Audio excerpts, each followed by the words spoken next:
Over the weekend, everybody saw that I was with my good friend down in his neck of the woods. And we were talking about various things, but he brought up one topic that I wasn't prepared for. He had asked me, "Do you think Biden should have dropped out?" I was not prepared for that question. But after about a minute, I had this thought. I honestly did not want him to drop out at that time frame.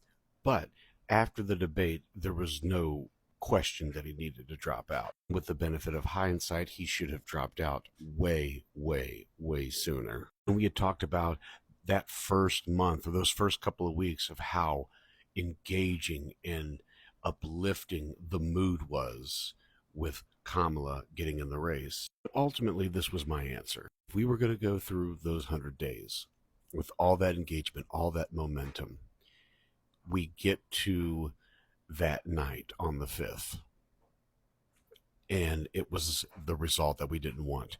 And they weren't going to challenge any of those states. If you were not going to fight for Kamala, I'm talking about just the system abroad, then you should have let Joe stay in. Because to this day, all seven, all seven swing states, please check out the Election Truth Alliance. They have information that will make your head explode. First time since the 80s that results weren't challenged. Kamala got 75 million votes with just 100 days. I think it was owed to her campaign that we made sure that everything was legit. If they weren't going to fight for her, they should have let Joe stay in. It would have sucked, but we would have seen this coming a mile away. Nobody saw her losing all seven swing states. And yes, like I said, with the benefit of hindsight, he should have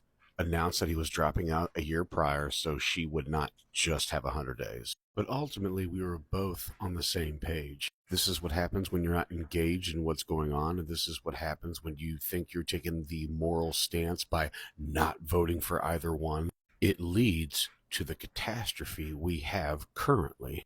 I did not like what was being done nationally and internally when it came to Joe. But yes, he did need to drop out at that point. But I'm even more disgusted in that there was no fight, there was no backing of Kamala afterwards. But bigger picture, what I ended it with was that this was a institutional failure by all counts. We could talk about this moment in time of Joe not dropping out sooner or Kamala not getting the proper backing that she deserved. This goes to the Supreme Court by giving Donnie immunity. This goes to the Republicans not convicting him in the Senate in the second impeachment. This goes to the Democrats not using their majority power when they had all three branches. This goes to Merrick Garland not doing his job. Then I would get to Joe not dropping out sooner. It's the specific reason why I didn't want him to run in 2020,